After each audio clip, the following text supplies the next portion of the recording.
Hi, everybody. John McLaughlin back with another Warrior Wednesday here with the Iowa Firearms Coalition, where I get a chance to introduce you to some of the influential people that have been involved in my life and evolution as a firearms person, a firearms instructor, and just general everyday self-defender. And high on that list is Mr. Kieth Romp. And just a little bit about Kieth.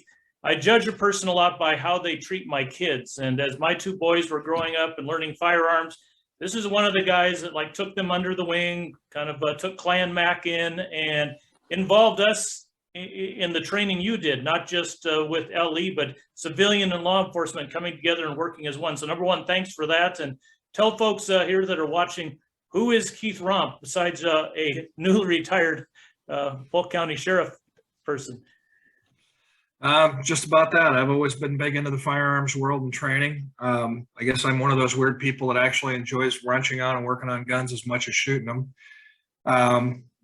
Got into law enforcement at a fairly young age and kind of realized some things that there was a whole lot more out there. So I kind of went out and tried to find out as much as I could and try to bring back as much as I could. So I have seen you on the range, in the snow, in the rain, in the blowing conditions. You say fight like you train, because if the weather's bad, you don't take your recruits and just pull them off the range and say we'll just do rifle class next week when the weather's better. Yeah, you actually learn a lot shooting in those adverse conditions, not only from your own personal abilities, but also what the wind, snow, rain does to you. And I've been in barricade situations and blizzards, call outs and hostage situations in rains, thunderstorms. The job doesn't stop. It's because of the weather. Yep. So you've been involved kind of on the Metro Star end of things, training, especially carbine training. Just tell a little bit about what you did for the county just in the training arena.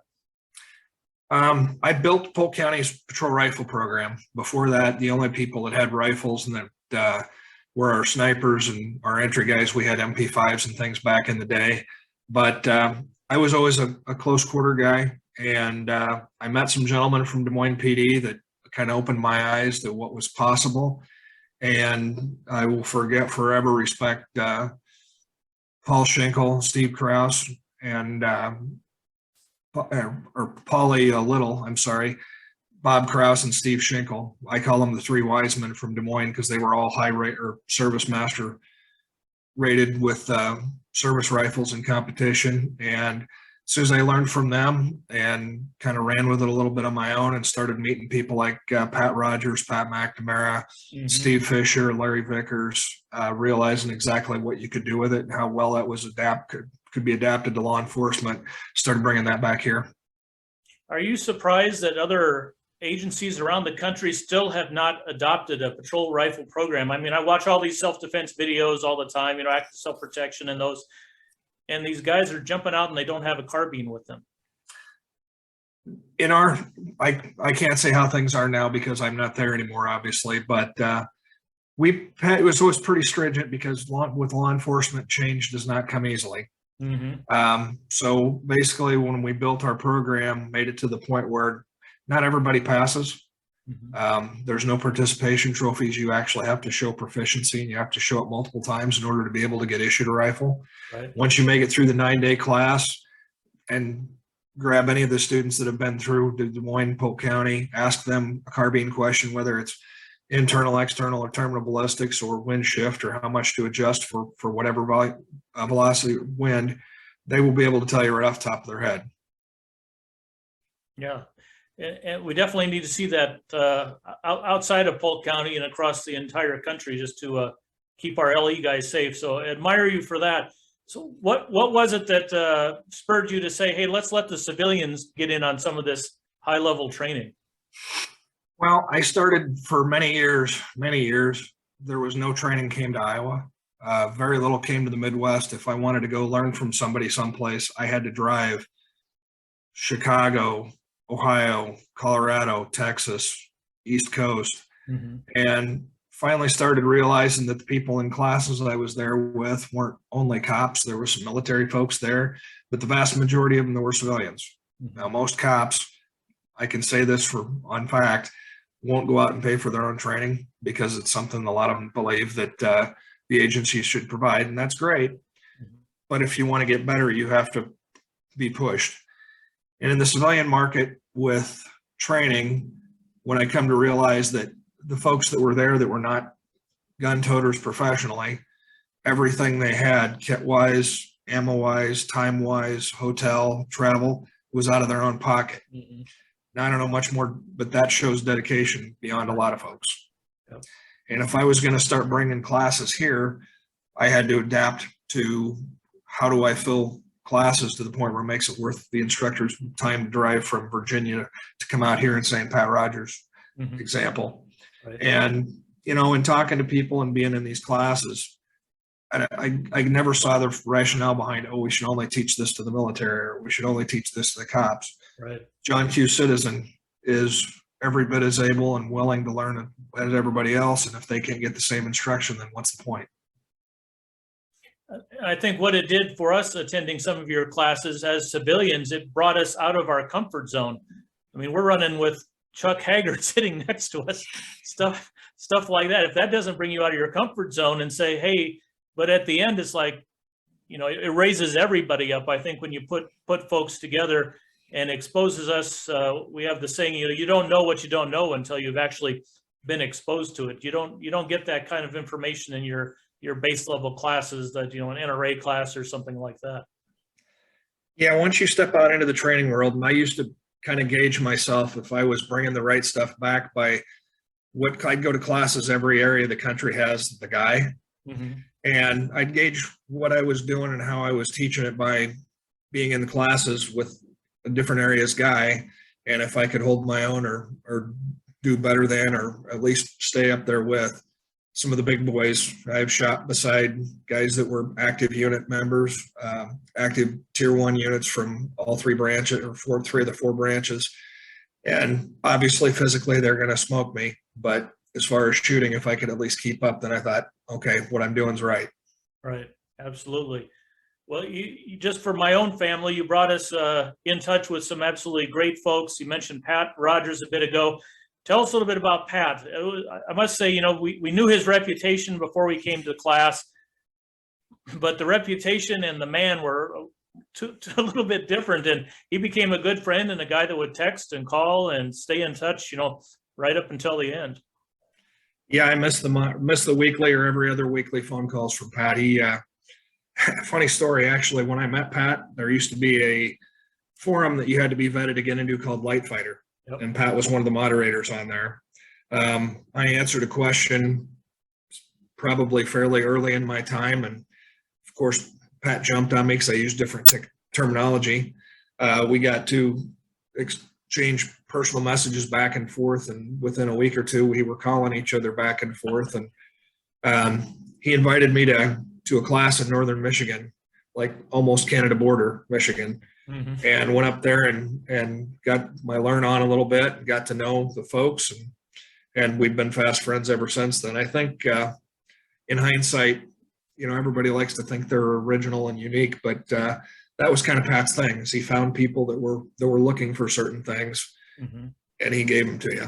And if you were good people, and Pat was, you know, Pat liked you, he introduced you to everybody in the industry that he knew, and Pat knew everybody. Yep. And mentioned Chuck Haggard a bit ago. I've got to know Chuck. I took his OC instructor class here recently. Another just like top level guy that I would never probably got to meet if it wasn't for the classes that you held in Des Moines. Yeah, Chuck's good people, and he's up and coming now that I think he's retired from one career and into his second career as well. He's branched out and started doing more and more stuff. I keep seeing him, Daryl Bolke and Wayne Dobbs, and another couple fantastic trainers doing quite a bit of good out there in the world, because there's not a whole lot of people other than I think John Murphy out on the East Coast that does a whole lot of OC mm-hmm. training. But for civilian side, yeah, everybody has it. Nobody knows how to use it. Yeah, it was definitely eye-opening, and just simple things, not diving into OC, but since I've been teaching some OC classes, all these folks come up and they bring their little cans of OC. Oh, would you look at mine? Is this what I should have? And I look at the bottom. You realize this is 12 years old?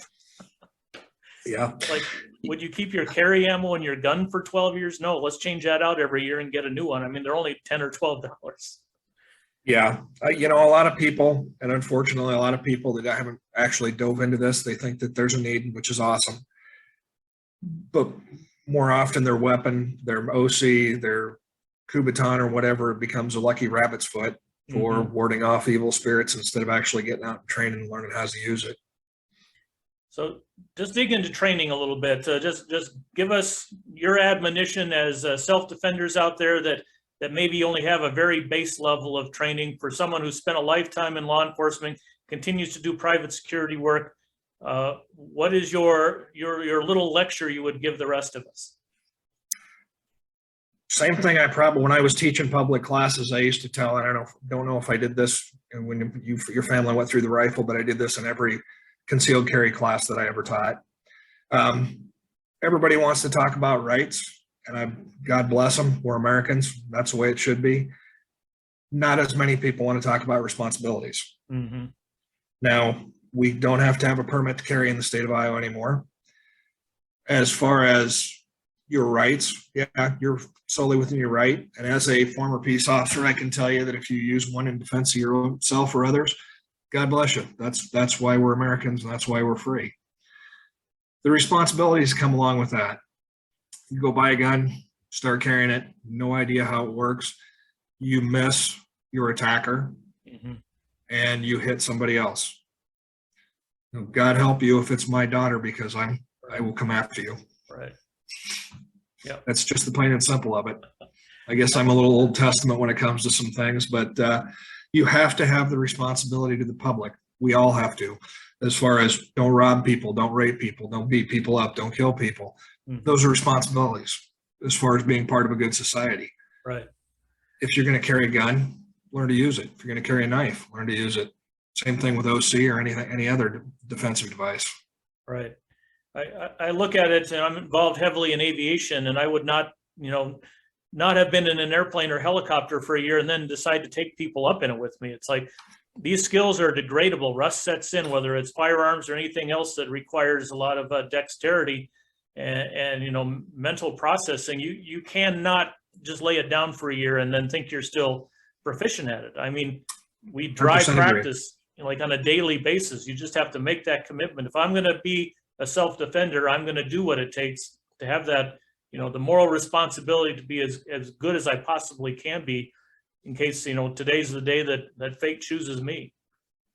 Agree 100%. There's a certain level of confidence that comes with ability. If you were out there and you were comfortable with your draw stroke, you can get it out quick and hit your target in a shortened amount of time at varying distances. If you can run your gun to the point where you can engage multiple targets accurately, quickly, the confidence level that you get from that, you walk a little bit taller. And I guess growing up in the martial arts, I taught firearms the same way I taught martial arts. And I get a kick out of longtime friend, although I've trained with him a few times, Scott Jedlinski, Modern Jedi. Yep. Teaches shooting the way he does jujitsu, which is like I used to teach firearms when the way I did taekwondo. That's why I always appreciate Scott. And his stuff, those of us that have bad eyes now that have moved into the red dot or green dot world, that's it's like magic almost when he finally shows you those little keys to make things happen. So yeah, another high level guy. If you get a chance to be part of the Modern Samurai training, and I know you've brought him out to Iowa and he's all over the country, but definitely jump in on that, or AJ Zito or one of his proteges out there. Some real good stuff. So where does Kieth Romp go now after I'll say legendary career in Polk County, where the sheriff's department and all the training you've done and the lives you've changed, both LE and civilian? What happens now? You're not just going to smoke cigars and drink fine whiskey and fade off into the horizon, are you? I'd like to, but no, I honestly made myself a promise that when I retired from law enforcement that I was done with a lot of things. I spent most of my adult life working 60 to 80-hour weeks. And now I've gone into corporate security and love where I'm at, love what I'm doing, love the people I work with, helping build something from the ground up. But like I said, I promised myself I'd have a little bit of time and actually learn to live life outside of everything else. Oh, that's good. Central Iowa Training Group, I passed on to one of my people, Craig Kincaid from West Des Moines. He has the same ideals. I've known Craig since he was a teenager, and he will do wonderful things with the Iowa group. He'll continue to host. As far as that, I'm going to still train, but as far as hosting classes and being out publicly teaching, probably going to be very, very, very few. I've still got a couple edged weapons classes on the books that people are asking about, and I may still do one or two of those a year, but the only other place my current employer still wants me to stay active at the Iowa Law Enforcement Academy, so I'll still be out teaching firearms instructor and rifle instructor classes. Okay, good. But other than that, training in my company, and they're occasionally getting together with friends. I'm sure I'll put myself through a couple classes a year. It's just to keep skills up. Just looking back on your career, I know the dark moments. I know some of the families that you know, and we don't have to get into that. But let's talk about over your career at Polk County. What were the highlights for you? What are you taking away from that, and maybe smiling as you walk away from public service? My people, love my kids. All the time I was on patrol, I absolutely loved the job, loved the people I worked with. My last stint down at the courthouse, 6 months before I retired, they moved me to the courthouse where all of our brand new staff are. And taking the time under COVID while things were a little slow to actually get to know all of my staff, getting the camaraderie built up to the point where we would go to baseball games. Oh, wow. As a group, or go out for supper as a group once a month. I will always keep in touch with them, because I guess the way I was raised, from the leadership I learned from, was that's what you do. You take care of your kids will take care of you, and make sure everybody gets along. And that's how it's done. You mentioned some really key things there that we'll wrap up on, and that is relationship. Whether we're teaching a class, whether we're training somebody else, and you've done that for my family. You built a relationship where it's not just, you've just paid me for 2 days of training for X amount of dollars. It's like, yeah, you've paid me, but now I am basically a resource or a friend or someone you can call in the middle of the night if things aren't going well. And I just appreciate that about you. I've tried to carry that on. And I think that's just as an instructor of any discipline, that's really how we need to live our lives and pass that on to other people. 100% agree. I got a kick out of some of my martial arts students from Story City from the 80s, showed up at my law enforcement retirement. So yeah, love my kids, love the people I work with. I think there's a certain bond you get when you push each other to make each other better. And, one of the takeaways from Uncle Pat on that was, if you were the best shooter in the group of people you're shooting with, you need to find a new group of people to shoot with. So having relationships on both sides, people you look up to and people, I guess, who look up to you, it's kind of the martial arts way of looking at things. And I guess I've always equated the firearms edge weapons training as the same thing. It's basically a martial art. Yep, absolutely. Well, Kieth Romp, just appreciate everything you've done. Thanks for joining us for our Wednesday Warrior here on Iowa Firearms Coalition, and best of luck. I know you're still going to be in the background, keeping people safe up in Iowa and the surrounding states. So good on you. And thank you very much for joining us today. Thanks, John. You bet. Take care.